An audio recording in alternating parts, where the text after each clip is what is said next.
You're listening to No Plot, Only Lore, a podcast about games and the tables we play them at. Your DMs tonight and every night are Josh and Kris. You can find us on all podcast platforms or check us out at noplotonlylore.com. If you like what you hear today, please rate and review the show and share it with everyone you've ever met. Welcome back to No Plot, Only Lore, this week brought to you by your ear holes, like it is every time you listen to us. I guess that's technically true. We sometimes joke about having like a listener. Yeah. But like recently we've been going through like the analytics and stuff, and there are literally dozens of you. And a community, if you will. Yeah, that's super cool. And one of the things that I realized as I was going through the analytics is that I was going through analytics, which means that I am entrenched in the attention economy. Right. We compete with 8 bajillion other podcasts by heterosexual white men. And then God, the glut on just that, right? Like, even if you take everything else out, like, just to like, let people know that we do understand we're 2 heterosexual white guys who started a podcast. Like, yeah. We're aware. Yeah. The irony is not lost on us, but... No, we know what's up. But, like, not just the competing. Like, the fact that we are in the same general vicinity as, like, a D20 or... Yeah. Critical Role. Right? Yes. And, like, definitely not on those levels by any stretch of the imagination. No, but in the same ecosystem, in the same pool. Are we algae? We are... I don't want to call us like pond scum. I prefer to think of us as like bottom feeders. I was going to go with krill. Ooh, yeah. Just like the tiny little guys. Yeah, not even plankton, krill. Yeah, cool. So we are the tiny crustaceans that are floating around in the same pond as the D20s and the critical roles. Man, okay, so I played Dispatch last week. Sure. It was great. I keep hearing things about it. I don't know what it is. You would hate it. Oh, okay. Never mind. Yeah, it's... did you ever play any of the Telltale games? I am very aware of them. I did not play them. From what I understood, they were not a thing to be played. They were essentially a really fancy choose-your-own-adventure. Yes, and that is exactly Dispatch as well, because it's basically the same crew. Okay. But they're making a thing that was developed by the Critical Role people. Like Daggerheart? No, it was like it's a superhero story about like the support team for a superhero corporation. Oh, I see. So, okay. Like, you are a person who does not have any superpowers, but was working as like an Iron Man type character. Okay. Your Iron Man suit got wrecked, and so you're recruited to work Dispatch for that crew. Okay. And so like your job is to like get superheroes where they're supposed to go and like have them do jobs and like help them out if they need help. You're a glorified like manager for a team of, in this case, misfit superheroes that are like slightly reformed villains.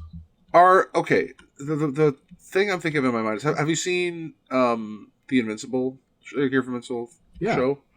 Are you, what's his name? The government guy, kind of? Nowhere near as cool. Yeah. Like, our job working tech support. Uh-huh.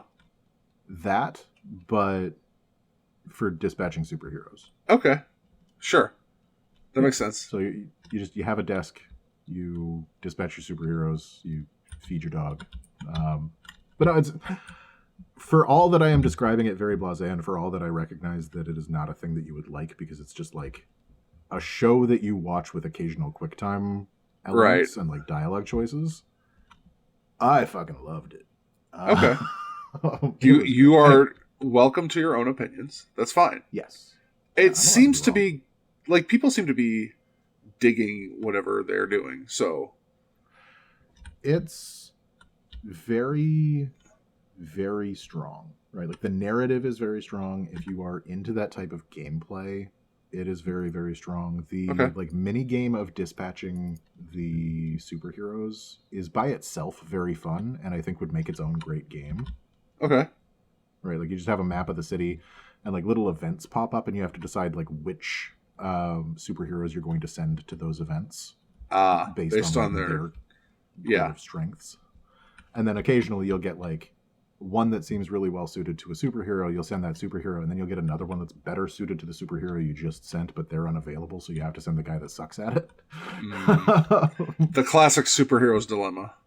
Yeah. Like, do you send the big, strong guy to go and lift the heavy things? Okay, you did that, but now you also need a big, tough guy to like weather this like storm over here, and all you've got is the squeeby kid who mops the floors. Sure. Yeah. No, it's a lot of fun. It has literally nothing to do with today's topic. It's just we mentioned Critical Role, and then my brain went to Dispatch because it's been living there for a while. Fair. So. Yeah. Okay. So, the attention economy. I hate it like I hate hell. Oh. I despise the attention economy. Okay. And like I have a whole write-up here with like notes that make it seem like that's maybe not the case. And like talking about like ways that we can utilize ideas in the attention economy in role-playing games, but like the attention economy itself is something that I fundamentally disagree with in a lot of ways. Is it because you have ADHD? That's part of it. Okay. But it's also like evil. Evil? It evil. Wow, that's a very strong stance to take about attention. Attention is great. Okay. Attention economy, monetizing attention, like gripping attention and utilizing it in the ways that the people who have been doing that have been doing it. Okay. Is the literal fucking worst. Okay. And I think it is responsible for about 80% of all of the world's ills today. That's wild, but okay. Like the attention economy is, and I don't think that this is a controversial statement, despite the fact that it is about a controversial person. The attention economy is responsible for Donald Trump being president. Yeah, okay. I could see your point. Like the attention economy, for anybody who like isn't aware, is the idea that your eyeballs have value. The things that you watch, your attention, the things that you listen to, all of those things have value for specifically advertisers. Yeah. Right. So advertisers are going to see the things that you're watching and put more of their advertisement money towards the things that are getting more engagement. Sure. And the unfortunate part about this, so like when it began, I don't know like the internet history knowledge of our listener base, but like when the internet began, the idea of advertisements was wrong and bad. Like if you were seeing a pop-up ad, you were on a very wrong kind of site. Right, like that was a site that was fucking dangerous. Yeah. But now advertisement is the lifeblood of the internet.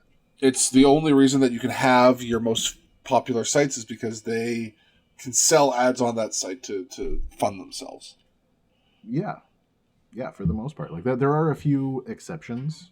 Yeah. But the vast majority of them run on advertising revenue. And so the platforms that are selling that advertising space are very good at figuring out what people are actually going to listen to and like talk about and engage with. And they've discovered that it doesn't have to be good for you.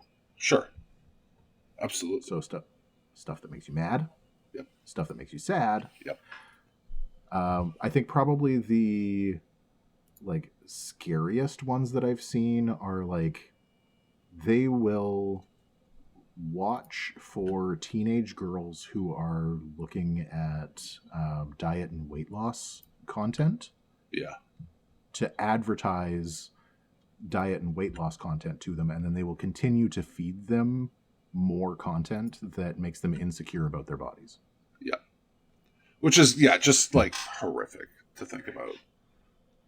Right? Like as a father of a young girl who is just starting to like wrestle with the fact that she's noticing boys and boys are noticing her. Mm-hmm. And has I don't know if I've told you, I might have told you this before, but there was a really shitty interaction she had with one of her grandmothers early on. Like this is a couple years ago, where I'd been talking to her about like, her future and things she could do with her life. And somehow like the idea of like being a model came up. I was like, well, I mean, like you could, you're tall and blonde and you could like, work doing whatever.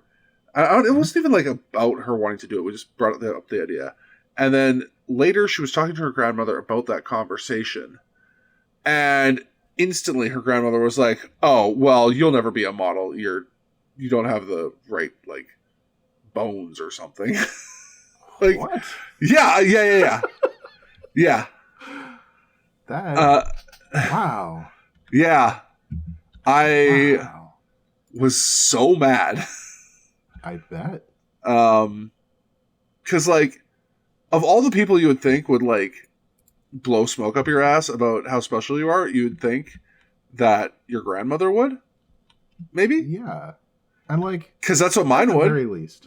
Like, I believe that my child is the most beautifulest specialist kid that exists. Sure. I am not an objective viewer of him. Yeah. If he wanted to be a model, it would be the casting people's job to tell him no. Correct. Correct. Because I don't even know what they're looking for. No. Right? Like, I'm not a model. I've never been a part of that world. Well, and here's the other thing, is that, like, the traditional definition of haute couture model has radically changed in the last while. Yeah, maybe she won't be a runway model, but, like, there are a lot of brands out there that are very specifically saying we need more people in our advertisements and on our pages that represent the average person.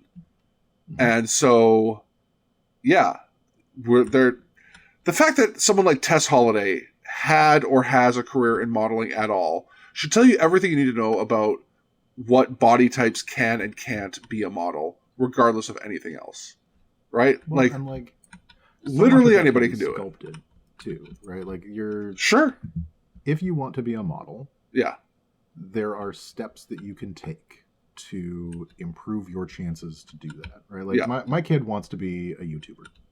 Gross. Right? Like every 12-year-old boy that exists, he wants to be a YouTuber, which feeds into this whole like attention economy hatred thing because like good gods, YouTube.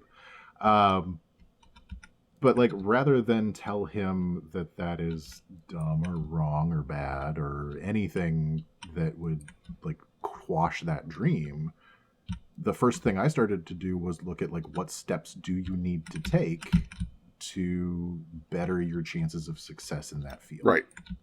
What do you need to know? What do you need to study? What should you be looking at in school? What types of things do you need to know about like games and streaming and like analytics and like all of that other stuff, right? Like that is the stuff that I'm focusing on because you can build towards that career. And the same is true with modeling. You work on your fitness, you work on like maintaining a healthy diet, You like start to look at like the grooming and like beautification products and right like the makeup and the hair. And you stay aware of fashion trends. You learn how to style yourself to emphasize your own features. Like exactly like you take steps towards the goal. You don't just tell them you got the wrong bones, kid. Yeah, yeah. Sorry about your bones. Anyways, this lady sucks hard, so whatever. We don't need to focus on that, but no. But yeah, like the fact that there are big companies that are predating on the attention of people is wrong and bad. Yeah. But there are things we can learn from it. Sure. So like Facebook works on a bunch of invisible rules, right? Like it's a bunch of information that is sent to them about what you're watching, how long you watch it, right? Like if you watch a video all the way through and it repeats, that sends a very different signal to the algorithm than if you just kind of hover over it. But if you do hover over it, that also sends a signal. Yes, it's taking all sorts of insane data. Yeah, and you can do some of that at your tables. Yeah. Right? Like, you can keep notes on inside jokes that keep getting brought back up. Right. Right? The chuckles that you get from, like, a particular NPC's actions or their voice. How players react to different kinds of incentives, and like we're not using it for evil. We're not trying to like manipulate them or anything. No. A better idea. We're mostly not trying to manipulate them. We're only trying to manipulate them as much as a DM normally does. Yeah. But like in kind of the same way that you scroll through reels on like Instagram. Right. Your players are kind of scrolling through your world. Right. Right. What you are presenting them is content. And the stuff that they linger on, the stuff that they're interested in, the stuff that grabs them, gives you information about how you can tailor your games for better retention, for keeping people engaged, for making sure that people's like phones are off and away, because you are also competing with the attention economy. You're competing with Facebook. You're competing with YouTube. Yeah. So, yeah. I think that in a lot of ways, like, stuff in a game goes viral, quote unquote. Fuck. Mm-hmm. Go on. I came up with this idea. Okay. Like, not even for you. Like, I was the one who put these ideas on paper and was like, this seems like a good podcast idea. And then, like, as soon as we started recording, I was like, oh yeah, I hate literally all of this. You've rage baited yourself. Congratulations. Yes, I am. Okay. I am clicking on the comment button and making a bunch of comments so that the algorithm knows that this is stuff that enrages me. Yeah. But like that thing that we have talked about a little bit, where like the NPC that doesn't matter, the cardboard cutout NPC that you kind of put somewhere, suddenly becomes everybody's favorite. Yes, the one you gave the least amount of thought to is always the one that is like, oh, we must take him everywhere.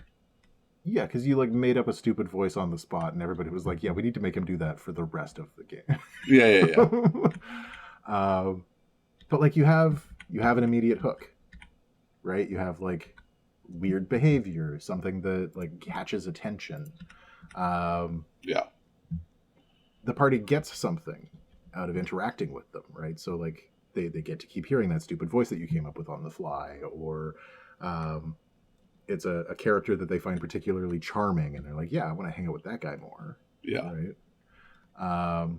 Doesn't require a huge amount of backstory, and I think that's probably the key for like the cardboard NPC thing, is that like you didn't front load anything. You weren't like, in the days of yore, this character pulled a sword from a stone. None of that. It's just like, you came up with him on the spot. He's some dude that was hanging out beside the entrance to the bar. He wasn't even a bouncer. He was just like hanging out with the bouncer. Just a guy. Just a guy. He's just a little guy.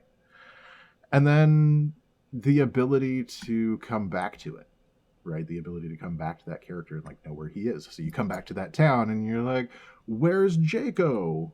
And everybody's like, yeah, Jaco. And you're like, I forgot who that was. Yeah. Because you just threw out a name that you took off the Wu-Tang rap name generator, and now he's their favorite. I love that generator so bad. I still use it. That's why I referenced it, because I knew it was still in your arsenal. Yeah. Like, I don't use it for characters. I use it for work. Yep. For making fake doctors that don't exist. Fake patients, mostly. Yeah. Oh, yeah, that'll do it. Yeah. But like, I think that the lore drops, like the reason that you start to lose people is also the same kind of reasons that you lose people in YouTube videos. Sure, that makes sense. Right. So, like, anytime you're looking at doing like a big exposition drop, yeah, if it doesn't immediately hook, if it doesn't immediately grab attention, you're gonna start to lose people. Yeah. And even if you have that hook, if the thing that you're talking about has a large amount of like weight behind it, you're gonna start to lose people because they start to get bored. Yeah. And if you're me, because you spent too much time writing the description and you're using words that nobody cares about. Yeah. Which is absolutely a problem for me. Go ahead. So there was a discussion that was happening about like GNS theory on like the RPG Reddit. Okay.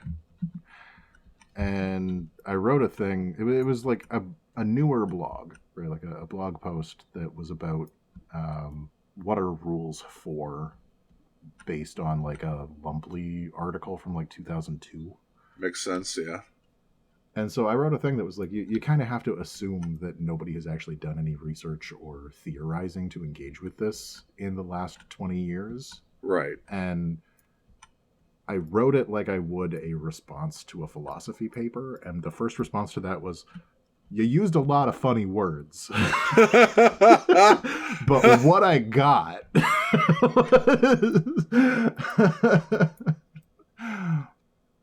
yeah.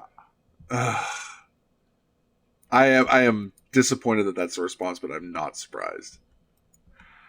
You know, they asked more questions, which I thought was pretty cool. Sure, that's a start.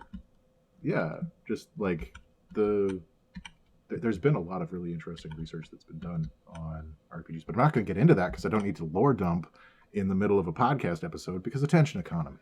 Right. We respect yours. Thank you for giving us the half an hour every week that we take up. That really is it, though, I think. Like, the biggest reason that I despise the attention economy the way that I do is because you're competing for it? Disrespectful. Oh, fair. Right? Like, I don't mind that I'm competing against other creators in this space.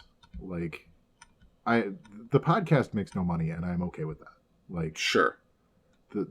It doesn't need to.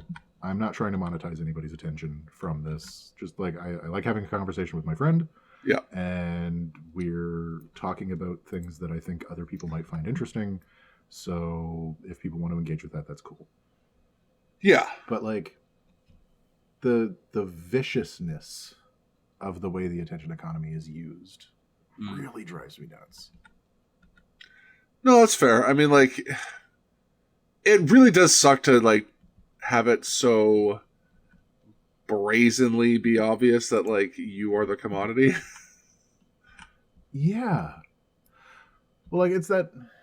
I don't know how popular it is in circles that aren't mine, but there's a quote that goes around that says that if you're using a service on the internet and it's free, you're the product. Yeah. No, that's absolutely true.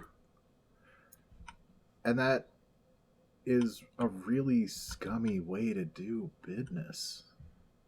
That's also just how business is done now, though, unfortunately. Like, it is, yeah. But like I think that like as DMs, like even if we're going to start utilizing like the tricks of TikTok, right, to try and like get player attention, even if we're going to try and like have a better clickable thumbnail image for your game or whatever, like the goal is to honor the attention and attendance of your players, right? Like they have blessed you with this attention. They have given you their time that they could be spending doom scrolling on Instagram. Yeah. And I think that there are like some things that we can do to try and like encourage that a bit. All right. Like, so give us some examples. All right. So downtime allows players to be in a low stimulation story beat. Right. And you can reward that. Okay. Right. You can reward quiet choices with like extra spotlight time, with like a greater amount of like emotional weight to those quiet scenes, with like smaller decisions having bigger impact. So you don't necessarily have to have the like I rolled a d20, like everybody explodes, Allie Beardsley runs around the table 4 times, right? Like, yeah. The ability to have like slower play that doesn't punish attention, that doesn't like blast you with a bunch of information, right, can help like keep that respect to the attention. Okay. Like, I'm not just here to like steal it. Yeah. Yeah. Okay. Not the craziest statement I've heard you make. No, I think the craziest statement you've heard me make was that 80% of the world's problems are based on the attention economy. I mean, yeah, that was definitely up there. So like, okay, so I don't do some of those things well. I'll admit that for free. Which things? Like the idea of like the slow moments that like you said, like that the slow role playing moment, you know, and the like respectfully paced story beat, right? You know, so I guess what I'm trying to figure out for myself is like, how would you approach? Let's say you've started your campaign, you're a relatively inexperienced DM, and these are relatively inexperienced players who, for better or worse, have been raised on the Critical Role diet of like incredible improv acting all the time, kind of whatever, that they expect these crazy story things that you aren't prepared to do, and you're trying to figure out a way to like balance all of this. What would you put forth as like sort of like an introductory level, respectful story beat that doesn't get too out of hand and lets you pace that like you said, manage the attention and dinner. Yeah. Like put your players' characters into a family dinner scenario. Okay. Right? You have them sitting at a table and you have food in front of them. Okay. And you have a thing that needs to be discussed. Like usually you're going to need to involve an NPC in this, because I have found that most players, especially inexperienced players, aren't necessarily comfortable interacting with one another very quickly. Right? Like it does take a bit of like time and experience before they'll start role playing off of one another. But like if you have like an old Mrs. Potts type character, okay, who is serving them dinner and asking them questions, right? then you very quickly get into a place where like they're not just coming up with the next piece of chaos. Right? They have an opportunity to slow down a little bit. And you have to like consciously do this as well. So I think like part of it is like slowing down the way you speak. Sure. Right? Very consciously describing things in like a cozier, warmer vibe. Okay. The way that your character speaks should be comforting, right? Like they shouldn't be like overblown or dramatic. You'll still need to project. Sure. But you want to project with like warmth rather than I am projecting now. Theater kids. Theater kids, man. But yeah, that I think would be the first scene that I would introduce of that sort, right? Where it comes ready-made with the opportunity for intercharacter moments. Right? Yeah. Because everybody is sitting down, and if you get up and leave that table, Mrs. Potts is going to be very disappointed with you. Sure. You need to sit down and eat your dinner. Yes, ma'am. Right? And it enforces a bit of downtime. And downtime is so incredibly important to pacing in a role-playing game. Uh-huh. And so incredibly important for like maintaining those attention levels. Because like once you're done with that moment and you get back to the chaos, it doesn't matter how much chaos there is. It feels so much more elevated. Sure. Right? Because you have that like dip. Yeah. Okay. And then, like provide a reward of some sort for it, right? Like Mrs. Potts will give each of you like a vial of healing potion or whatever, and like pat you on the butt on the way out the door. Like, go get them monsters. Like, go get them, champ. Go get them, champ. Yeah, no, the role of parental surrogate characters in role-playing games cannot be overstated. Right.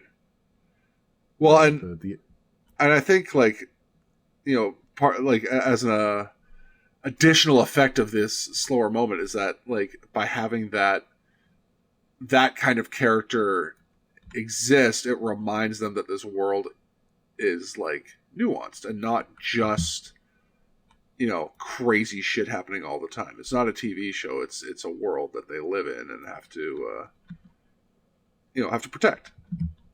Well, and like without lore drops, which I think is also like the big thing, right? Like Mrs. Potts just living in her house and like taking care of strangers, and she just runs a bed and breakfast or whatever. Yeah. Right. She can drop important lines later.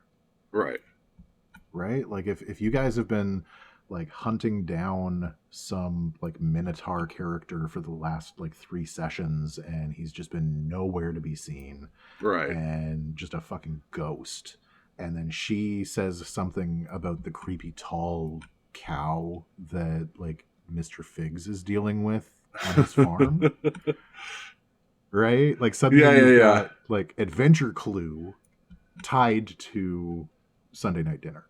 Yeah. Oh, also there's a hedge labyrinth around the corner that, God, I've been meaning to check out.